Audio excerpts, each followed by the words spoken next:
that opportunity we have. For I swear by the Lord, your God, every nation and kingdom on earth, from any end to end, that you send your soul in all islands of the earth.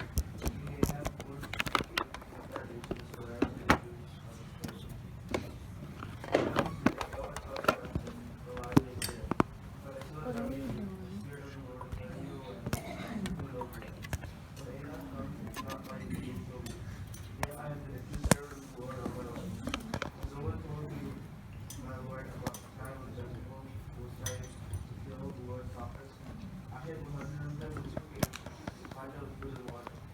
And now you say, go and tell your master Elijah, sir, if I knew that Ahab will surely kill. But Elijah said, I swear by the Lord Almighty, in whose presence I stand, that I will present myself to Ahab this very day. Okay, thank you, Zebul. So we read here about Elijah and Obadiah meeting together. ഇവിടെ നമ്മൾ ഏലിയാവും ഓബദ്യാവിനെയും കാണുന്ന അവർ രണ്ടും കൂടെ കാണുന്ന കൂടിക്കാഴ്ചയെ പറ്റി. And we understand that so far there's been a great famine going on in Samaria. ശമരിയയിൽ വലിയൊരു ക്ഷാമം നടക്കുന്ന കാലമാണിത്. And we see that Obadiah has just sent Ahab rather has sent himself and Obadiah to go and find animals and give them food and water so they might not die. ഇവിടെ നമുക്ക് കാണാം ആഹാബ് ഓബദ്യാവിനെ തന്റെ കൊട്ടാരത്തിലുള്ള മൃഗങ്ങൾക്ക് ആഹാരം കണ്ടെത്താൻ വേണ്ടി വിടുന്ന ഒരു ഭാഗമാണ്. And I chose to speak about this, and I chose to speak about Obadiah because we see ourselves relate to Obadiah in many ways. ഞാൻ ഇന്ന് ഓബദ്യാവിനെ പറ്റിയാണ് നിങ്ങളോട് സംസാരിക്കാൻ ആഗ്രഹിക്കുന്നത്. കാരണം നമ്മുടെ ജീവിതത്തിലും നാം പലപ്പോഴും ഓബദ്യാവുമായിട്ട് നമ്മൾ തന്നെ താരതമ്യം ചെയ്യാൻ പഠിക്കേണ്ട ആവശ്യമാണ്. The circumstances that he's come across with and the way he reacted to those things are somewhat similar to how we come across certain things in our life as well. ഓബദ്യാവ് ഈ സാഹചര്യങ്ങളെ നേരിടുന്ന ഓബദ്യാവ് നേരിടുന്ന ഈ സാഹചര്യങ്ങൾ നമ്മുടെ ജീവിതത്തിൽ ഉണ്ടാകുന്ന പല സാഹചര്യങ്ങളുമായി സാമ്യമുള്ളതാണ്. In verse 3 we read like this: Ahab had summoned Obadiah, who was in charge of his palace, but Obadiah was a devout believer in the Lord. മൂന്നാം വാക്യത്തിൽ ഇങ്ങനെ കാണുന്നു, ആകയാൽ ആഹാബ് തന്റെ ഗൃഹവിചാരകനായ ഓബദ്യാവെ ആളെ അയച്ചു വരുത്തി. ഓബദ്യാവോ യഹോവയെങ്കിൽ മഹാഭക്തനായിരുന്നു. His position in the kingdom did not dictate his commitment to God's work. അവന്റെ രാജ്യത്തിലുള്ള ആഹാബിന്റെ രാജ്യത്തിലുള്ള അവന്റെ പദവി ദൈവത്തോടുള്ള അവന്റെ ബന്ധത്തെ തടസ്സപ്പെടുത്തിയില്ല. He has one of the highest positions in the land. അവന് ആഹാബിന്റെ കൊട്ടാരത്തിലുള്ള ഒരു വലിയ പദവി ഉണ്ടായിരുന്നു. He has all the wealth and honor that someone would want. അവിടെ അവന് ധാരാളം സമ്പത്തുണ്ടായിരുന്നു. But he is risking his life to save the prophets of God. പക്ഷേ അവൻ തന്റെ ജീവിതത്തെ പണയപ്പെടുത്തുകയാണ് യഹോവയുടെ പ്രവാചകന്മാരെ രക്ഷിക്കാൻ വേണ്ടി. There's a small lesson here that I want to introduce to you first. ഇന്ന് രാവിലെ നിങ്ങളോട് പറയാനുള്ള ആദ്യത്തെ പാഠം, no matter what position you end up in, നിങ്ങൾക്ക് എന്തൊക്കെ പദവി ഉണ്ടെങ്കിലും, no matter what career you may choose, no matter what career you may choose, നിങ്ങൾ ഏത് ജീവിത ജോലി നിങ്ങൾ ഉണ്ടെങ്കിലും, or no matter what levels of success you may have on this earth, നിങ്ങളുടെ ജീവിതത്തിൽ എത്രമാത്രം ഉയർച്ച നിങ്ങൾക്ക് ഉണ്ടായാലും, do not forget the one you serve. നിങ്ങൾ സേവിക്കുന്ന ദൈവത്തെ മറക്കരുത്. Do not let your work, your education, your family or success hinder you from serving God. നിങ്ങളുടെ ജോലി, നിങ്ങളുടെ വിദ്യാഭ്യാസം ഒന്നും, നിങ്ങളുടെ പദവികളൊന്നും നിങ്ങൾ ദൈവത്തെ സേവിക്കുന്നതിന് തടസ്സമായി നിൽക്കരുത്. If he has called you to a position on this earth, he has also given you the strength to serve him in that same position. ദൈവം നിങ്ങളെ ഒരു പദവിയിലേക്ക് കൊണ്ടുവന്നിട്ടുണ്ടെങ്കിൽ ആ പദവിയിൽ ഇരുന്നുകൊണ്ട് ദൈവത്തെ സേവിക്കാൻ ദൈവം നിങ്ങൾക്ക് കൃപ തരും. Do not use your circumstance as an excuse to be a lazy servant of Christ. നിങ്ങളുടെ സാഹചര്യത്തെ ദൈവത്തിൽ നിന്ന് മാറിപ്പോകാനുള്ള ഒരു വഴിയായിട്ട് നിങ്ങൾ കാണരുത്. So we continue on. We see that he divides the land, and Ahab goes one way, Obadiah goes one way, searching for food for these animals. ഇവിടെ നമുക്ക് കാണാം, ആഹാബ് ഒരു വഴി പോകുന്നു, ഓബദ്യാവ് മറ്റൊരു വഴി പോകുന്നു, തങ്ങളുടെ മൃഗങ്ങൾക്ക് ആഹാരം കണ്ടെത്തുന്നു. Verse 6, so they divided the land they were to cover, Ahab going in one direction and Obadiah going in another. ആറാം വാക്യത്തിൽ ഇങ്ങനെ കാണുന്നു, അവർ ദേശത്തുകൂടെ സഞ്ചരിക്കേണ്ടതിന് അതിനെ തമ്മിൽ പകുത്തു. ആഹാബ് തനിച്ചൊരു വഴിക്ക് പോയി, ഓബദ്യാവ് മറ്റൊരു വഴിക്ക് പോയി. And there's this quick thought that came to my mind when I read this. ഈ ഭാഗം വായിച്ചപ്പോൾ എന്റെ മനസ്സിൽ പെട്ടെന്ന് വന്ന ചിന്ത, And I thought about how amazing God's provision or God's plan is in the life of Obadiah. ഓബദ്യാവിന്റെ ജീവിതത്തിൽ ദൈവത്തിന്റെ പദ്ധതി എത്ര മനോഹരമാണ്. Ahab could have gone the way Obadiah went, and Obadiah could have went the opposite way. Ahab പോയ വഴിക്ക് വേണമെങ്കിൽ ഓബദ്യാവിന് പോകാമായിരുന്നു, അല്ലെങ്കിൽ ഓബദ്യാവ് പോയ വഴിക്ക് ആഹാബിന് And പോകാമായിരുന്നു. if Ahab went the way Obadiah went, he would have met Elijah. ഓബദ്യാവ് പോയ വഴിക്ക് ആഹാബ് പോയിരുന്നെങ്കിൽ ആഹാബ് ഏലിയാവിനെ കണ്ടേനെ. But God had a specific purpose in mind for Obadiah to go the way in order to meet Elijah on the way. പക്ഷേ ഓബദ്യാവ് പോയ വഴിയെ ഓബദ്യാവിനെ വിടാൻ ദൈവത്തിന് പ്രത്യേക ഒരു പദ്ധതി ഉണ്ടായിരുന്നു. ആ പോയ വഴിയിൽ ഏലിയാവിനെ കാണാൻ He planned what needed to be planned for his purpose to come through. ദൈവത്തിന്റെ പദ്ധതികൾ ദൈവം പ്ലാൻ ചെയ്യുന്നത് നമ്മൾ ആ വഴിയിലൂടെ പോകേണ്ടതാണ്. We may see this as such a small thing in our own lives as well. നമ്മുടെ ജീവിതത്തിലും ഇതൊക്കെ വളരെ ചെറിയ രീതിയിൽ നമുക്ക് കാണാൻ But കഴിയും. remember, God's plans and provisions for your life are so far above what we can imagine. പക്ഷേ നിങ്ങൾ മനസ്സിലാക്കുക, നമ്മുടെ ജീവിതത്തെ പറ്റിയുള്ള ദൈവത്തിന്റെ പദ്ധതികൾ നാം ചിന്തിക്കുന്നതിന് വളരെ അപ്പുറത്താണ്. If He is destined for you to do something, or if He is destined for you to serve Him, understand He has made the plans already for you to do so. നാം ദൈവത്തെ സേവിക്കാൻ ദൈവം നമുക്ക് വേണ്ടി ഒരു കാര്യം കരുതിയിട്ടുണ്ടെങ്കിൽ അതിനുവേണ്ടിയുള്ള വഴികളും പദ്ധതികളും ദൈവം This is ഒരുക്കുന്നതാണ്. why we always hear, trust God, have faith in God, hold on to His promise. നമുക്ക് ചെയ്യേണ്ട ഒറ്റ കാര്യമുള്ളൂ, ദൈവത്തെ വിശ്വസിക്കുക, അവിടുത്തെ വാഗ്ദത്തത്തിൽ ആശ്രയിക്കുക. You may come across someone at school or someone at work, an unbeliever, and be given a chance to share the gospel with them. നിങ്ങൾക്ക് നിങ്ങളുടെ സ്കൂളിൽ വെച്ചോ നിങ്ങളുടെ ജോലി സ്ഥലത്ത് വെച്ചോ ഒരു അവിശ്വാസിയെ കണ്ടുമുട്ടിയാൽ നിങ്ങൾക്ക് അവരോട് കർത്താവിനെ പറ്റി പറയാൻ Or you may be given an opportunity to speak to a group of people about your belief or your faith. നിങ്ങളുടെ കുടുംബ എവിടെയെങ്കിലും സാഹചര്യത്തിൽ ഒരു കൂട്ടം ആൾക്കാരോട് കർത്താവിനെ പറ്റി പറയാനുള്ള സാഹചര്യം നിങ്ങൾക്കുണ്ടായി. You may think of these instances as small coincidences that happen in your everyday life. നിങ്ങൾ ചിന്തിക്കുന്നത് ചിലപ്പോൾ ഇത് വളരെ അപ്രതീക്ഷിതമായി ഉണ്ടായ സാഹചര്യങ്ങളാണെന്നാവും. These are the most amazing absolute plans of God that He has put in place in your life for you to be able to share the gospel with them. പക്ഷെ നാം മനസ്സിലാക്കേണ്ടത് ഇത് നിങ്ങളുടെ ജീവിതത്തിൽ അപ്രതീക്ഷിതമായി വന്നൊരു സാഹചര്യമല്ല, ദൈവം വളരെ പ്ലാൻ ചെയ്ത് നിങ്ങൾക്ക് തന്നിരിക്കുന്ന സാഹചര്യങ്ങളാണ്. Think about how amazing the provision God has for us in our lives. ദൈവം നമ്മുടെ ജീവിതത്തിൽ ചെയ്യുന്ന മനോഹരമായ ആ ദൈവത്തിന്റെ പദ്ധതികളെ ഓർത്ത് നമ്മൾ ഇവരെ സ്തുതിക്കാം. Amen. So we continue. Obadiah goes along the way and he meets Elijah. Obadiah ഇങ്ങനെ മുമ്പോട്ട് പോകുന്നു, അങ്ങനെ വഴിയിൽ എലിയാവിനെ കാണുന്നു. And as soon as Obadiah meets him, he bows to the ground and says, "Is it really you, my Lord Elijah?" ഏലിയാവിനെ കണ്ട ഉടനെ Obadiah കുനിഞ്ഞ് ജനത്തോട് താഴ്ന്ന മുഖം താഴോട്ട് കുനിച്ചിട്ട് പറയുന്നു, ഇത് നീ അങ്ങ് തന്നെയാണോ യജമാനനെ? He's so excited, he's so amazed to see Elijah. അവൻ ഏലിയാവിനെ കണ്ട് വളരെ അത്ഭുതപരനായി. We know he's a servant. Obadiah has served God, so he knows about Elijah, and he's so amazed to have seen him on the way. Obadiah ഏലിയാവിനെ പറ്റി കേട്ടിട്ടുണ്ട്, പക്ഷേ ഏലിയാവിനെ കണ്ടപ്പോൾ അവൻ അത്ഭുതപ്പെട്ടു പോയി. He's probably expecting something from Elijah, some kind of greeting or something, but what Elijah says is, "Yes, it is me. Go tell your master Elijah is here." Obadiah പ്രതീക്ഷിച്ചത് ഏലിയാവ് തന്നെ ഗ്രീറ്റ് ചെയ്യുമായിരിക്കും എന്നൊക്കെയാണ്, തന്നോട് സംസാരിക്കുമായിരിക്കും എന്നൊക്കെ പരിചയപ്പെടുത്തുകയൊക്കെ ചെയ്യുമായിരിക്കും എന്നാണ്. പക്ഷേ സംഭവിച്ചത് അങ്ങനെയല്ല. ഏലിയാവ് പറയുന്നു, നീ ചെന്ന് നിന്റെ യജമാനോട് പറക, ഏലിയാവിനെ ഇവിടെയുണ്ട്, ഏലിയാവിനെ കണ്ടുവന്നു. What Obadiah's expectations was suddenly took a turn. ഒബദ്യാവിന്റെ ചിന്തകളൊക്കെ പെട്ടെന്ന് ഒരു വഴിയിലേക്ക് മാറിപ്പോയി. He went from the excitement of greeting Elijah to now being given a command that may end up killing him. അവൻ ഏലിയാവിനെ കണ്ട ആ സന്തോഷമൊക്കെ മാറിയിട്ട് ഇപ്പോൾ ഏലിയാവ് പറഞ്ഞ ആ കൽപ്പന അനുസരിച്ചാൽ തന്റെ ജീവിതത്തിന് ആപത്താണ് എന്ന നിലയിലെത്തിയിരിക്കുന്നു. And we read him, first thing we see in Obadiah is this great fear that comes upon him out of the command of God. ആദ്യം നമുക്ക് ഒബദ്യാവെ കാണുന്നത് ഒബദ്യാവിന് ഉണ്ടായ വലിയൊരു ഭയത്തെ പറ്റിയാണ്. ദൈവത്തിന്റെ പ്രവാചകനായ ഏലിയാവ് തന്നോട് പറഞ്ഞ കാര്യം ചെയ്താൽ തനിക്കുണ്ടാകുന്ന ആ വിപത്തിനെ പറ്റിയുള്ള He ഭയം. says, "What have I done wrong?" He says, "What have I done wrong?" അവൻ ചോദിക്കുന്നു, യജമാനനെ ഞാൻ എന്താണ് തെറ്റ് ചെയ്തത്? You've handing me over to be killed. നീ എന്നെ കൊല്ലാൻ വേണ്ടി വിടുകയാണോ? If I go tell Ahab that you're here and the Lord sends you somewhere else and he doesn't find you, he'll kill me.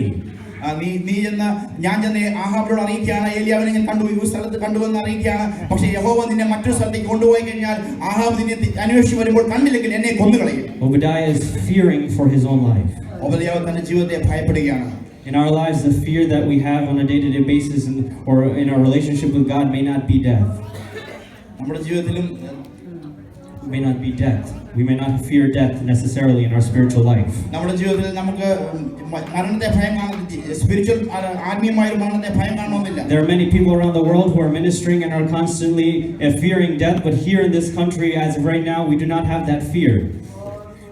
ലോകത്തിലുള്ള പല രാജ്യങ്ങളിൽ അനേക ദൈവമക്കൾ തങ്ങളുടെ മരണത്തെ ഭയപ്പെട്ടുകൊണ്ട് ദൈവത്തെ സേവിക്കുന്നവരുണ്ട്. ഈ രാജ്യത്ത് നമുക്ക് ഇപ്പോൾ ആ ഒരു അവസ്ഥയില്ല. But how many times, out of being afraid of being outcast in society or being mocked for the gospel, have we forsaken or turned away from sharing the gospel to someone? പക്ഷേ നമ്മുടെ സമൂഹത്തിൽ നാം ഒറ്റപ്പെട്ടു പോകുമെന്ന് വിചാരിച്ചോ, നമ്മുടെ മറ്റുള്ളവർ കുറച്ച് കാണുമെന്ന് വിചാരിച്ചോ, എത്രയോ പ്രാവശ്യം ദൈവത്തിന്റെ വചനം കർത്താവിന്റെ സുവിശേഷം പറയാതെ നാം ഒഴിഞ്ഞു മാറിയിട്ടുണ്ട്. When we are coming before to make a decision whether it's good or bad to please other people, we make the wrong choice. മറ്റുള്ളവരെ പ്രസാദിപ്പിക്കാൻ നാം പലപ്പോഴും ചില തീരുമാനങ്ങൾ എടുക്കുമ്പോൾ ആ തീരുമാനങ്ങളൊക്കെ പലപ്പോഴും തെറ്റായ തീരുമാനങ്ങളായിരുന്നു. I know it's a small thing, but how many times has this kept us from doing the will of God? എത്രയോ പ്രാവശ്യം നമ്മളെടുത്ത തീരുമാനങ്ങൾ കർത്താവിന്റെ പരിപൂർണമായ ഹിതം ചെയ്യുന്നതിനപ്പുറത്തായി നമ്മളെ മാറ്റിക്കളഞ്ഞു. How many times has this kept us from following the commandments of God? എത്രയോ പ്രാവശ്യം ദൈവത്തിന്റെ കൽപ്പനകൾ പ്രമാണിക്കുന്നതിൽ നിന്ന് നാം എടുത്ത തീരുമാനങ്ങൾ നമ്മളെ അകറ്റി. Or for example, you receive a check that may satisfy a financial need that you have immediately. ഒരു ഉദാഹരണത്തിന് നിങ്ങൾക്ക് ഒരു ചെക്ക് നിങ്ങൾക്ക് കിട്ടി, അതിനകത്ത് നിങ്ങളുടെ ആവശ്യമുള്ള നിങ്ങളുടെ സാമ്പത്തികമായ ആവശ്യം നേടാനുള്ള ഒരു പണം ഉണ്ടായിരുന്നു. But you have the strong push from God to give that to a certain missionary, a certain ministry. പക്ഷേ നിങ്ങളുടെ ഹൃദയത്തിൽ ദൈവം ഒരു വലിയ ഭാരം തന്നു, അതൊരു പ്രത്യേക മിഷണറിക്ക് ഒരു ദൈവവേലയ്ക്ക് വേണ്ടി കൊടുക്കണമെന്ന്. Suddenly you have the fear of sacrificing your finance for God. പക്ഷെ നിങ്ങൾക്കൊരു ഭയം, പെട്ടെന്ന് നിങ്ങളുടെ ഹൃദയത്തിൽ ഭയം വന്നു, എന്റെ ജീവിതത്തിൽ നേടാനുള്ള എനിക്ക് കൊടുക്കാനുള്ള ആ പണം എങ്ങനെ ഞാൻ ഇപ്പോൾ ദൈവത്തിന് കൊടുക്കും? Or when you have important matters to attend to on your day-to-day life, but God calls you to go somewhere, or God calls you to do something. പലപ്പോഴും ദൈവം നമ്മളോട് പറയുന്ന ഒരു കാര്യം, എവിടെയെങ്കിലും പോകണം, എന്തെങ്കിലും കാര്യം ചെയ്യണമെന്ന് പറയുന്ന ദൈവത്തിന്റെ കൽപ്പന അനുസരിക്കാതെ അത് മാറ്റിവെച്ചിട്ട് എന്റെയും നിങ്ങളുടെയും സ്വന്തം കാര്യങ്ങൾ ചെയ്യാൻ നാം എത്രയോ പ്രാവശ്യം ചെയ്തിട്ടുണ്ട്. We have the fear of missing out on things of the world when God has called us to do something. ഈ ലോകത്തിലുള്ള പല സാധനങ്ങളും പല കാര്യങ്ങളും നമ്മൾക്ക് നഷ്ടമായി പോകുന്ന ഭയം നമ്മളെ എപ്പോഴൊക്കെയോ ദൈവത്തിന്റെ വേല ചെയ്യുന്നത് അകറ്റിയിട്ടുണ്ട്. It may seem so minute, but think of how many times this has kept us from stepping forward in faith and following God's command. ഇത് വളരെ ചെറുതായിട്ട് നിങ്ങൾക്ക് തോന്നുന്നെങ്കിലും എത്രയോ പ്രാവശ്യം ഇങ്ങനെയുള്ള ദൈവത്തിന്റെ ഇടപെടലുകൾ നമുക്കുണ്ടായിട്ടും അത് മാറ്റിവെച്ച് നാം നമ്മുടെ സ്വന്തം കാര്യങ്ങൾ ചെയ്തിട്ടുണ്ട്. If for 1 second we could just clear our minds and think about who is calling us. ഒരു നിമിഷം നമ്മുടെ ഹൃദയത്തിൽ നമ്മുടെ ചിന്തകളെല്ലാം ഏകാഗ്രമാക്കിയിട്ട് ഒന്ന് ചിന്തിക്കാൻ കഴിയുന്നുണ്ടോ, ആരായിരുന്നു നമ്മളെ ഇതൊക്കെ ചെയ്യാൻ വിളിച്ചത്? For just 1 second think that the one who called us is faithful. ഒരു നിമിഷം നമ്മൾ ചിന്തിച്ചിരുന്നെങ്കിൽ, നമ്മളോട് ഈ കാര്യം പറഞ്ഞ ദൈവം വിശ്വസ്തനാണെന്ന് ചിന്തിച്ചിരുന്നെങ്കിൽ നാം ആ ദൈവത്തിന്റെ കാര്യം മാറ്റിവെക്കുകയായിരുന്നു. For 1 second we think that if we obey his commands, he will take care of the rest. കർത്താവിന്റെ കൽപ്പന അനുസരിക്കാൻ നമ്മൾ തീരുമാനിച്ചിരുന്നെങ്കിൽ അവിടുത്തെ ആ വാഗ്ദത്തങ്ങളൊക്കെ നമ്മുടെ ജീവിതത്തിൽ പ്രാവർത്തികമാകുമായിരുന്നു. It is not about us, but it is about his glory. നമ്മുടെ മഹത്വത്തിന് വേണ്ടിയല്ല, ദൈവത്തിന്റെ മഹത്വത്തിന് വേണ്ടിയായിരുന്നു. And I'm not saying that the journey that God will lead you will just be a straight and smooth journey. കർത്താവ് നമ്മളെ നയിക്കുന്ന പാത ഒരു വളരെ മൃദുവായ അല്ലെങ്കിൽ ഒരു പ്രശ്നങ്ങളും ഇല്ലാത്തൊരു വഴിയാണെന്ന് ഞാൻ പറയുന്നില്ല. At one point he may be taking you to the top of the mountain, at one point through the darkest valley. ഒരു സമയത്ത് നിങ്ങളെ ഒരു പർവ്വതത്തിന്റെ ഏറ്റവും മുകളിലൂടെ കൊണ്ടുപോകുന്ന അവസ്ഥയായിരിക്കാം, ചിലപ്പോൾ ഏറ്റവും കൂരിരുൾ നിറഞ്ഞ താഴ്വരയിലൂടെ നിങ്ങൾ യാത്ര ചെയ്യേണ്ടി വരും.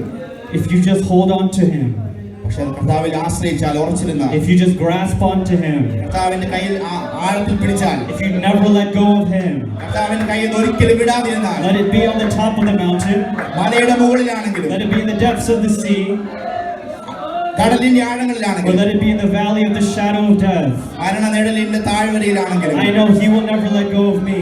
കർത്താവ് നമ്മുടെ കരത്തിൽ നിന്ന് വിടുകയില്ല. Amen. Amen. It is not for my pride or it is not for my satisfaction that I step out in faith to obey God's command. കർത്താവിന്റെ കൽപ്പന അനുസരിക്കാൻ ഞാൻ മുമ്പോട്ട് കാൽച്ചുവടുകൾ വെക്കുന്നത് എന്റെ ഉയർച്ചയ്ക്ക് വേണ്ടിയോ എന്റെ പേര് വലുതാക്കാൻ വേണ്ടിയോ അല്ല. It is for his glory and his glory alone. കർത്താവിന്റെ മഹത്വത്തിന് വേണ്ടി മാത്രം. So the first thing we read is Obadiah had great fear. നമ്മൾ ആദ്യം വായിക്കുന്ന ഓബദ്യാവിന് തന്റെ ജീവിതത്തിൽ വലിയ ഭയമുണ്ടായി. But suddenly we see him turn to another face. He's showing another face. പെട്ടെന്ന് നമുക്ക് മനസ്സിലാക്കുന്നത് ഓബദ്യാവ് മറ്റൊരു മുഖം കാണിക്കുകയാണ്. He suddenly feels the need to establish what he's already done for God in the past. അവൻ ഇപ്പോൾ മനസ്സിലാക്കുകയാണ് അവൻ ദൈവത്തിന് വേണ്ടി പണ്ട് എന്ത് ചെയ്തോ അത് വീണ്ടും ചെയ്യണമെന്നുള്ളത്. We read, yet I your servant have worshipped the Lord since my youth. We read verse 12. 12-ാം വാക്യത്തിൽ ഇങ്ങനെ കാണുന്നു, ഞാൻ നിന്നെ പിരിഞ്ഞു പോയ ഉടനെ യഹോവയുടെ ആത്മാവ് അടിയനോ ബാല്യം മുതൽ യഹോവ ഭക്തനാകുന്നു. Haven't you heard, my Lord, what I did when Jezebel was killing the prophets of the Lord? യഹോവയുടെ യഹോവയുടെ പ്രവാചകന്മാരെ കൊല്ലുമ്പോൾ ഞാൻ യഹോവയുടെ പ്രവാചകന്മാരിൽ 100 പേരെ ഓരോ ഗുഹയിൽ 50 പേരായി ഒളിപ്പിച്ച് അപ്പവും വെള്ളവും കൊടുത്ത് രക്ഷിച്ച വസ്തുത യജമാനൻ അറിഞ്ഞിട്ടില്ലയോ? He's trying to show off what he's done before. He's trying to show off to Elijah what he's done in the past. അവൻ എലിയാവിനെ കാണിക്കുകയാണ് താൻ യഹോവയ്ക്ക് വേണ്ടി ചെയ്തത് എന്താണെന്നുള്ളത്. He sees the calling that Elijah just gave him as something that's beneath him. He feels like he deserves something greater.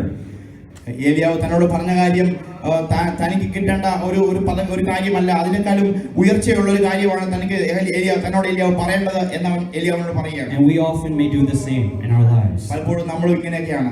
We may reply to the calling of God in a way that just shows him what we've done in the past. നാം ദൈവത്തോട് പലപ്പോഴും തിരിച്ചു പറയാറുണ്ട്, ഞാൻ ദൈവത്തിന് വേണ്ടി എന്തൊക്കെ പണ്ട് ചെയ്തു എന്നുള്ളത്. God, you want me to lead this small Bible study. ദൈവമേ ഈ ചെറിയ ബൈബിൾ സ്റ്റഡി ആണോ ഇപ്പൊ ഞാൻ ചെയ്യേണ്ടത്? I've preached before. I've led bigger Bible studies than this. Shouldn't I have something greater? ഞാൻ വലിയ വലിയ ബൈബിൾ സ്റ്റഡികൾ നേരത്തെ എടുത്തിട്ടുണ്ടല്ലോ, എനിക്ക് അതിൽ കൂടുതലുള്ള കാര്യം തരണം. God, I'm part of a worship team, but you want me to go play in a street corner.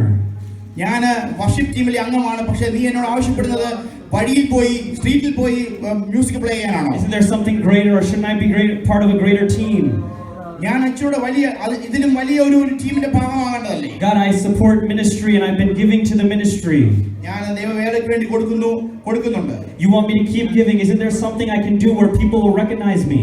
ഞാൻ ഈശോയുടെ വലിയൊരു കാര്യം ചെയ്ത് ആൾക്കാർ എന്നെ തിരിച്ചറിയേണ്ട ഒരു കാര്യം ഞാൻ ചെയ്യേണ്ടതല്ലേ? Over and over again, we're expecting higher things in our spiritual life based on what we've done in the past. പലപ്പോഴും നമ്മുടെ ജീവിതത്തിൽ, നമ്മുടെ ആത്മീയ ജീവിതത്തിൽ വലിയ വലിയ കാര്യങ്ങൾ ചെയ്യണമെന്ന് നാം ആഗ്രഹിക്കുന്നു. നമ്മുടെ പഴയ കാര്യങ്ങൾ നോക്കുമ്പോൾ, And we're often showing off to God all these things that we've done as some sort of promotional boost in our life.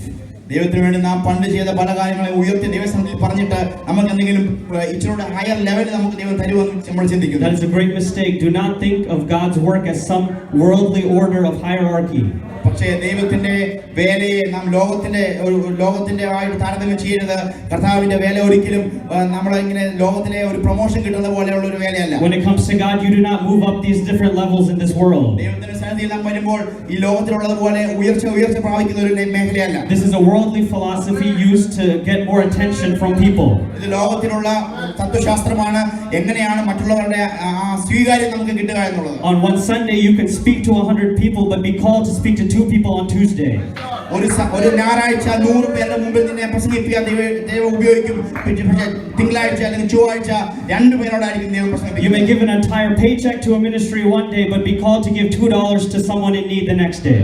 നിങ്ങൾക്ക് നിങ്ങളുടെ ജീവിതത്തിൽ ഒരു മാസം കിട്ടുന്ന മുഴുവൻ ശമ്പളവും ഒരു ദിവസം ഒരു ശുശ്രൂഷന് വേണ്ടി കൊടുക്കാൻ നിങ്ങൾ ദൈവം പറയുമായിരിക്കും. പക്ഷേ ചിലപ്പോൾ അടുത്ത ദിവസം $2 ആയിരിക്കും കൊടുക്കാൻ പറയുന്നത്. You can lead worship every Sunday but be called to sing songs of hope to people in need. നിങ്ങൾക്ക് ചിലപ്പോൾ സഭയിൽ വർഷിപ്പ് ലീഡ് ചെയ്യുന്നവരായിരിക്കാം, പക്ഷേ വേറൊരു ദിവസം ചില ആവശ്യമുള്ള ആൾക്കാർക്ക് ചെറിയ 2 പാട്ടുകൾ പാടിക്കൊടുക്കാൻ ദൈവം പറയുമായിരിക്കും. You do not serve God for some earthly promotion. ദൈവത്തെ നാം സേവിക്കുന്നത് ഭൂമിയിലുള്ള എന്തെങ്കിലും നന്മയ്ക്ക് വേണ്ടിയല്ല. You are honoring and glorifying His name only. ദൈവത്തിന്റെ നാമത്തിന്റെ മഹത്വത്തിന് വേണ്ടി മാത്രം. Everything that you have done is by His grace alone. നാം നമ്മുടെ ജീവിതത്തിൽ ദൈവത്തിന് വേണ്ടി എന്തെങ്കിലും ചെയ്തിട്ടുണ്ടെങ്കിൽ അത് ദൈവത്തിന്റെ കൃപ കൊണ്ട് മാത്രമാണ്. And we are not to take any credit from that. അതിൽ നിന്ന് നമുക്ക് യാതൊരു പുകഴ്ചയും എടുക്കാനില്ല.